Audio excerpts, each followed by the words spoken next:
Saat Akram menodongkan pistol dengan tangannya, mata Edelweiss melebar, dadanya semakin sesak, dia menjadi sangat takut. Batinnya berteriak, air matanya masih mengalir dengan deras. Apa yang harus aku lakukan? Edelweiss gemetaran ketakutan, ini bukanlah hal mudah baginya, ini adalah hal paling mengerikan yang pernah ia lihat seumur hidupnya. Sayang, baiklah. Aku akan membunuh mereka dengan tanganku sendiri, lihatlah, kau boleh menutup telingamu, bisik Akram sudah akan menarik pelatuk. Ah! Edelweiss, tolong selamatkan nyawa kami, kumohon, tolong, seru seseorang di antara tangisan. Tolong Nona, selamatkan nyawa kami, tolong, ujar yang lain memohon. Kami hanya melakukan perintah, tolong kami juga memiliki keluarga di rumah, kata suara lain dengan nada putus asa. Tolong kami, teriak mereka serentak. Semua orang berteriak menangis, mereka masih belum mau mati, mereka semua takut mati. Dek, dek, dek. Jantung Edelweiss berdegup sangat kencang, saat ini dia tidak bisa berpikir dengan jernih, dia menunduk dengan tubuh yang gemetaran. Sampai pada akhirnya, tangannya yang lemah itu menggenggam tangan Akram. Tuan, aku ketakutan sekali, aku rasanya bisa mati sesak di sini, bisik Edelweiss dengan suara gemetar. Tolong aku, lanjutnya memohon. Tolong jangan dilanjutkan lagi, aku mohon, katanya dengan nada penuh keputusasaan. Tolong jangan membuatku melihat darah lagi, aku mohon hentikan, ujar Edelweiss sambil menggenggam tangan Akram dengan sekuat tenaga. Dia menunduk namun menghadap ke arah Akram, bisa terlihat jelas betapa pucat dan tertekannya Edelweiss saat ini. Akram kebingungan, dia meletakkan senjata apinya dan mengusap rambut Edelweiss, terlihat sangat menyayangi gadis itu sampai membuat semua orang yang ada di ruangan itu syok. Aku heran denganmu mainan kecil, aku tidak bisa memahami pemikiranmu, bukankah kau membenci mereka? Tanya Akram dengan nada bingung. Mereka telah melukaimu, membuatmu menderita, tetapi kau tetap tidak mau mereka mati, kenapa? Lanjutnya mencoba memahami. Aku ingin tahu jawabannya, tapi wajahmu yang ketakutan dan menderita ini membuat hatiku sangat tidak nyaman. Kau membuatku ingin melindungimu, ucap Akram dengan nada lebih lembut. Dan itu sangat aneh, bisiknya, menunjukkan tatapan yang penuh kelembutan, berbeda dengan tatapannya yang sangat tajam dan mengintimidasi seperti sebelumnya. Tatapan ini jauh berbeda, dia menatap Edelweiss seolah Edelweiss adalah seseorang paling berharga dalam hidupnya. Akram langsung memeluk Edelweiss, Edelweiss memejamkan matanya dan membenamkan wajahnya di dada lelaki itu. Yah, lelaki ini memang jauh lebih mengerikan dari semuanya, tetapi entah kenapa aku merasa terlindungi jika dia memelukku seperti ini, batin Edelweiss. Seolah semua mimpi buruk, penderitaanku ditelan oleh kengerian di dalam dirinya, lanjutnya dalam hati. Aku tidak tahu ini apa, tapi untuk bisa hidup rasanya aku memang harus menuruti apa yang ia katakan, aku sungguh tidak ingin melihat siapapun mati karena aku, pikirnya, mencoba meyakinkan diri sendiri. Edelweiss berbicara sendiri di dalam dirinya, dia yang lemah dan ringkih itu dipeluk oleh bos mafia paling berkuasa, lelaki yang memiliki tangan kokoh dan kuat itu menggenggamnya seolah gadis lemah itu adalah rasa sayang yang baru ia temukan. Akram berdiri sembari menggendong Edelweiss, dia kemudian menatap ke arah Amora yang masih syok dengan apa yang baru saja ia lihat. Amora, urus mereka semuanya. Perintah Akram dengan tegas. Mainan kecilku yang naif ini tidak mau mereka mati, artinya mereka harus menderita sampai berteriak ingin mati, lanjutnya dengan nada dingin. Hubungi Drake untuk mengurus suami wanita itu juga, lelaki itu harus kehilangan segalanya, buat dia dikebiri karena dengan berani hendak melecehkan wanita milikku, perintah Akram kepada Amora. Siap bos, seru Amora menundukkan kepalanya. Dia kemudian melihat Akram berjalan menjauh, menggendong gadis itu di tangannya. Bos, kau benar-benar sudah berubah, awalnya aku ketakutan karena kau berubah sebegitu cepatnya, ujar Amora dalam hati. Tapi bos, ini menunjukkan jika kau bukanlah seorang monster, kau juga manusia yang memiliki perasaan, lanjutnya, merenung. Aku berdoa di dalam hatiku, semoga gadis itu terlindungi dan menjadi kuat. Jika gadis itu tiada, mungkin kesempatan untuk bos bisa merasakan perasaan normal manusia biasa mungkin akan hilang, pikir Amora sambil memejamkan matanya, seperti memohon untuk keselamatan bosnya dan Edelweiss. Dia merasa perubahan bosnya ini memang menakutkan, juga bisa menjadi celah bagi musuh mereka yang sangat berbahaya. Tapi, dia sudah mengenal bosnya sejak lama, jauh di dalam lubuk hatinya paling dalam, dia senang bosnya bisa menyayangi seseorang dengan tulus seperti itu. Di saat yang bersamaan, Faya sudah panik sekali, dia yakin jika Akram sudah tahu jika dia hampir menjebak Edelweiss. Akan tetapi, dia belum mendapatkan hukuman apapun yang membuatnya semakin gugup. Kenapa dia belum kembali? Apa yang akan terjadi padaku? Gumam Faya, mondar-mandir di ruangan pribadinya. Tidak mungkin Akram akan menceraikan aku, saham perusahaan ayahku tidak akan jatuh ke tangannya sebelum aku memiliki anak, ini adalah ironi di mana dia tidak akan bisa melepaskan aku, pikirnya, mencoba meyakinkan diri.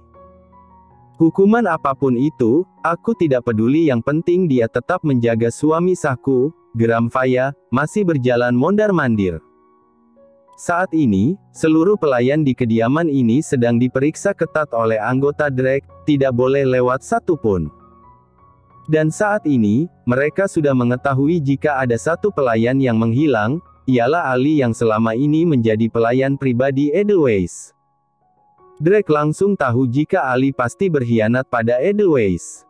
Tring, tring, tring. Tiba-tiba saja ada panggilan telepon ke nomor Faya. Faya terkejut sekali, dia mengira itu dari suaminya, akan tetapi ternyata salah, dia mendapatkan panggilan dari orang yang tidak dikenal. Siapa ini? Benaknya, namun tetap mengangkat panggilan itu. Halo, seru Faya dengan mata menahan dan dahi yang mengernyit. Halo Nona Faya, saya Baron, lelaki yang saat lalu memberikan kartu nama pada Anda, ujar Baron yang saat ini berada di perusahaannya, menghubungi Faya di saat dia sedang istirahat sekarang. Saya menunggu Anda menghubungi saya akan tetapi saya tidak menerima pesan dari Anda, lanjut Baron. Baron, tanya Faya, kebingungan. Oh lelaki muda itu, ada apa ya? Dari mana tahu nomorku? Serunya, masih mencoba mengingat. Hahaha, Nona kita hanya berbeda usia 2 tahun saja, tidak perlu mengatakan aku lelaki muda, balas Baron dengan tawa ringan. Aku menghubungi Nona karena ingin mengajak Nona makan malam, ada hal penting yang ingin aku bicarakan, ajak Baron. Makan malam. Aku sudah menikah, tidak seharusnya makan malam bersama dengan lelaki lain, seru Faya, langsung hendak mematikan panggilan itu. Akan tetapi sebelum dia mematikan panggilan itu, Baron mengatakan sesuatu yang membuat Faya melebarkan matanya. Entah apa yang dikatakan oleh Baron, akan tetapi Faya mencengkeram tangannya dan melihat realita pahit hidupnya. Baiklah, di mana tempat makan malamnya? Tanya Faya, tergoda dengan lelaki itu, dan ingin membicarakan apa yang dibicarakan Baron secara langsung nantinya. Entah apa rencana Baron, akan tetapi Faya nampaknya sangat mudah dimanipulasi. Hanya dalam waktu singkat, Akram dan Edelweiss sudah tiba di ruangan mereka. Edelweiss masih terdiam, namun terlihat dia menahan tangisnya, dia juga mencengkeram tangannya seolah menutupi rasa takutnya. Apakah kau takut? Tanya Akram yang saat ini kembali duduk di kursi sofa yang dekat dengan ranjang di mana Edelweiss duduk. Edelweiss masih terdiam, segalanya sangat mengejutkan baginya, apa yang ia lihat hari ini adalah hal paling mengerikan yang pernah ia lihat seumur hidup. Edelweiss masih mengira jika hal tersebut hanya terjadi di dalam film saja, akan tetapi dia melihatnya secara langsung dengan mata kepala sendiri. Kau kelihatan syok, hal seperti itu sangatlah biasa bagiku, jika ada yang memberontak dan mengusik apa yang aku miliki, maka semuanya akan berakhir seperti itu, ujar Akram dengan santai, seolah apa yang ia katakan itu adalah hal yang sangat biasa. Jadi mungkin selanjutnya kau akan melihat itu lebih sering di kemudian hari, lanjutnya, masih dengan nada ringan. Termasuk aku. Apakah aku akan berakhir seperti itu? Balas Edelweiss, langsung menatap ketakutan ke arah Akram, bibirnya terlihat bergetar dan menjadi pucat. Matanya yang bulat itu menatap Akram seperti seekor anak anjing yang kedinginan dan ketakutan. Akram kemudian bangkit, dia melangkah ke arah Edelweiss di mana secara spontan Edelweiss langsung merangkak mundur sampai mentok ke ujung ranjang. Namun walaupun dia melakukan itu, tentu saja Akram tetap bisa meraihnya dengan mudah. Bahkan saat ini, Akram sudah menarik tangannya dan membuat tubuh mereka berhimpitan satu sama lain. Akram nampaknya suka sekali berbicara dari jarak sedekat ini dengan Edelweiss. Aku tidak tahu, kau adalah satu-satunya orang yang pernah datang ke kehidupanku dan aku tidak tahu apa yang ingin ku lakukan untukmu, bisik Akram, menatap Edelweiss dengan intens. Aku berpikir kau mungkin hanya perlu menjadi milikku dan menjadi penurut. Jika kau membuatku marah aku juga tidak tahu apa yang bisa aku perbuat, lanjutnya, suaranya semakin dalam. Apa kau mengerti sayang? Bisik Akram, tersenyum ke arah Edelweiss, sama sekali tidak sadar jika dia telah mengancam Edelweiss dengan kata-katanya. Yang Akram sadari adalah jika dia memperingati Edelweiss. Benar untuk saat ini aku hanya bisa menurut saja, jika tidak, maka mungkin aku dan keluargaku juga akan dalam masalah. Aku tidak boleh membuatnya marah, batin Edelweiss, menunduk. Aku harus menjadi mainan yang penurut, menunggu dan bosan dan mencampakkan aku. Pikirnya, mencoba menguatkan diri. Benak Edelweiss menunduk dan menganggukkan kepalanya, hari ini dia sudah terlalu lelah dan ketakutan. Dia tidak ingin membangunkan singa lapar ini dan memperburuk segalanya. Saat melihat Edelweiss sangat menurut, Akram tersenyum, dia memeluk gadis itu dan kemudian diam menjadi teman keduanya. Tanpa disadari, hari berlalu begitu cepat, media massa segera meliput tentang bagaimana suami dari Olivia yang merupakan petinggi di sebuah perusahaan besar telah melakukan percobaan pelecehan pada salah satu karyawannya. Dan media juga menyoroti bagaimana kinerja hukum di negara ini yang tumpang tindih, di mana korban malah yang mendapat hukuman dan harus membayar denda. Nama Edelweiss sama sekali tidak disebutkan, seperti yang diinginkan oleh Akram, suami Olivia yang mencuci tangan dari perilaku bejatnya sudah mendapatkan hukuman paling sadis dari anggota Drake. Belum lagi keluarganya hancur seketika, segala hal yang mereka miliki habis tak bersisa.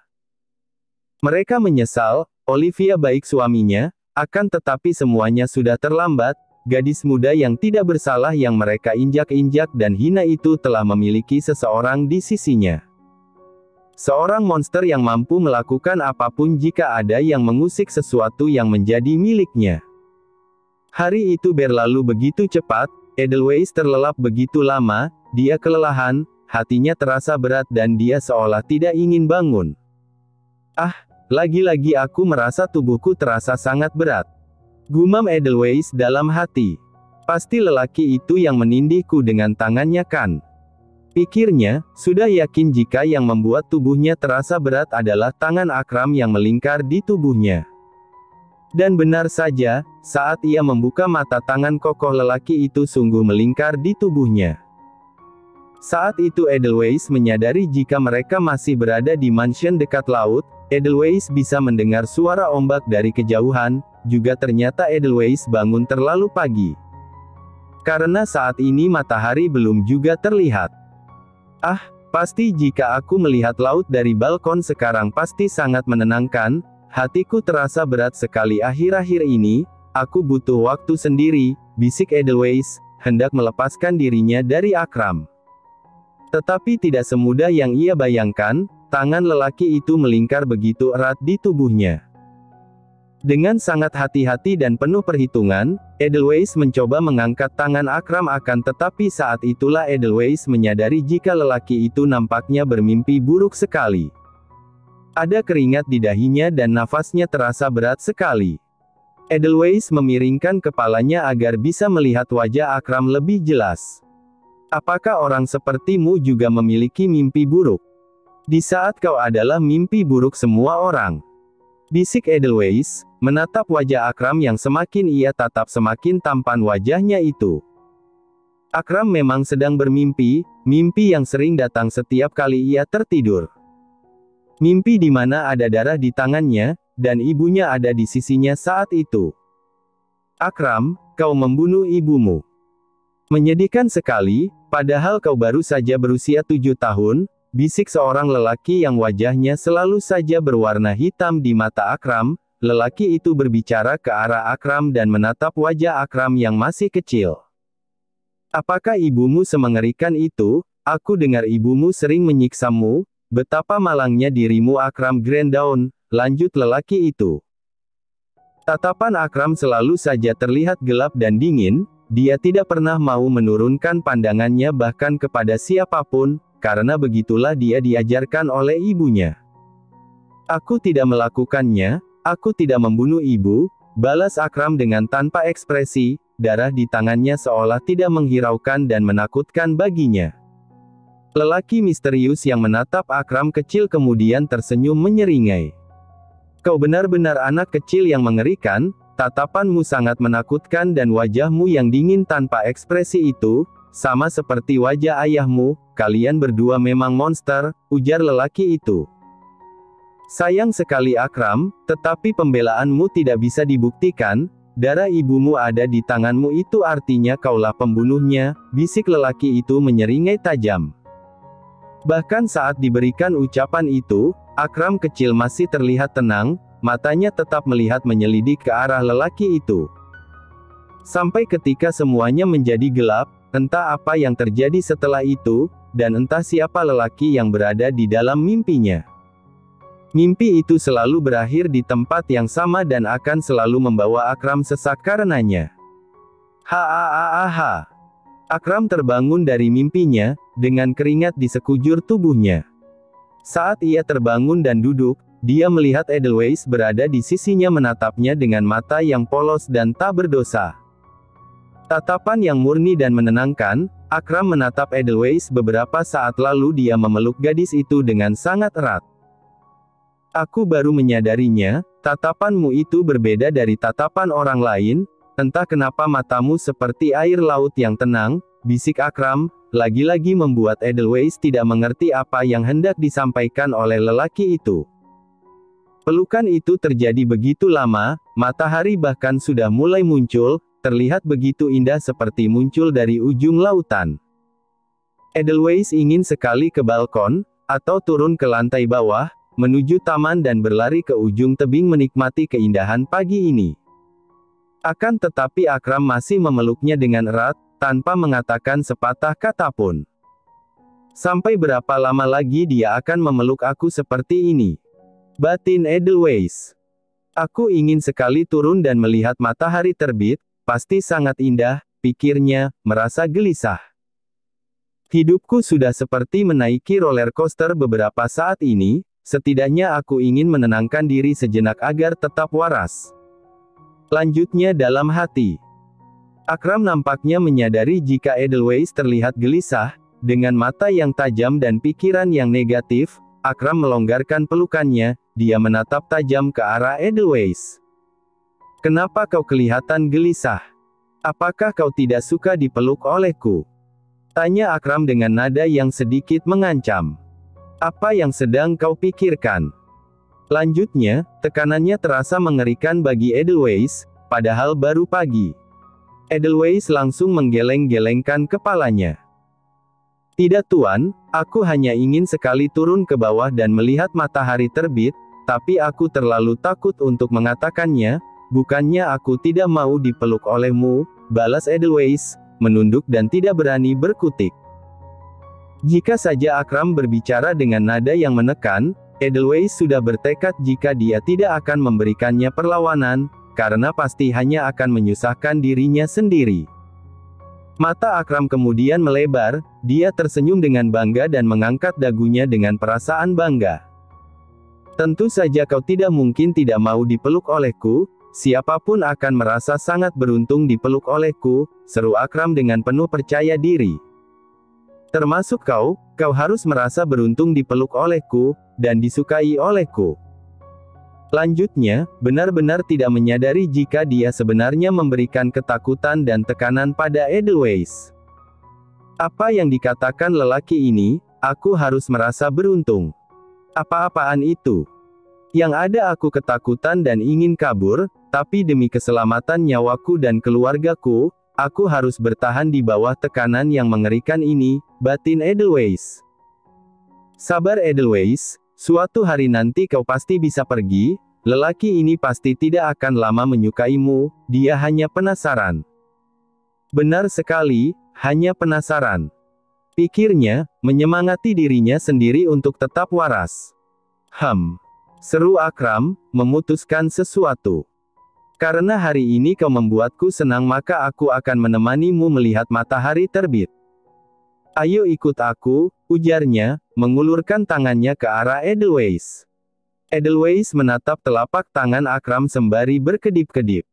Kenapa harus ikut sih? Aku kan mau menenangkan diri untuk sementara waktu, jika dia ikut aku mana tenang, yang ada aku pasti akan ditekan. Gerutu Edelweiss dalam hati. Sial sekali hidupku. Pikirnya, merasa semakin tertekan. Apa yang kau lakukan melihat tanganku seperti itu? Ayo ikut aku. Seru Akram, yang memang memiliki kesabaran setipis tisu. Baik tuan. Balas Edelweiss, meraih tangan Akram dan menggenggamnya. Tunggu dulu, aku baru menyadarinya, kakimu kan masih sakit, jadi sebagai lelaki yang sangat hebat tentu saja aku harus menggendongmu, seru Akram, menyadari jika kaki Edelweiss masih sakit, pasti akan kesulitan berjalan nanti menuju taman yang ada di tebing itu. Tidak perlu tuan, aku baik-baik saja. Aku bisa berjalan dengan benar dan... Balas Edelweiss, masih hendak menolak. Namun sebelum Edelweiss berhasil menyelesaikan ucapannya, Akram sudah langsung menggendongnya. Tuan, tidak perlu menggendongku seperti ini, aku bisa berjalan sendiri, ucap Edelweiss lagi, kali ini suaranya sedikit pelan. Entah kenapa Edelweiss merasa Akram perhatian sekali walau selalu saja menekan dan mengintimidasi. Dia sendiri sudah lupa jika kakinya sakit, tetapi Akram masih mengingatnya. Berisik. Aku tidak melakukan ini secara gratis, nanti setelah kau sembuh, kau harus melayaniku sampai aku puas. Seru Akram. Hahaha. Membayangkannya sudah membuatku bersemangat. Tambahnya dengan tawa keras. Aku menahan diriku karena tubuhmu masih lemah, dan ini tidak pernah terjadi sebelumnya. Lanjut Akram, menghancurkan imajinasi Edelweiss yang merasa Akram sudah cukup perhatian. Astaga. Bodohnya aku merasa dia sedikit perhatian padaku, dia ini kan monster, tidak memiliki hati, dia hanya ingin melakukan itu karena itu dia sedikit lembut. Batin Edelweiss. Edelweiss, kau harus menyadarkan dirimu, kau dan dia sangat berbeda, bagaikan langit dan bumi. Jadi jangan pernah lupa diri. Pikirnya, mengepal tangannya. Serunya dalam hati, bertekad membentengi dirinya dari Akram. Dia tidak ingin terlibat perasaan apapun, karena Edelweiss yakin, mau bagaimanapun dia dan Akram tidak akan pernah bersatu.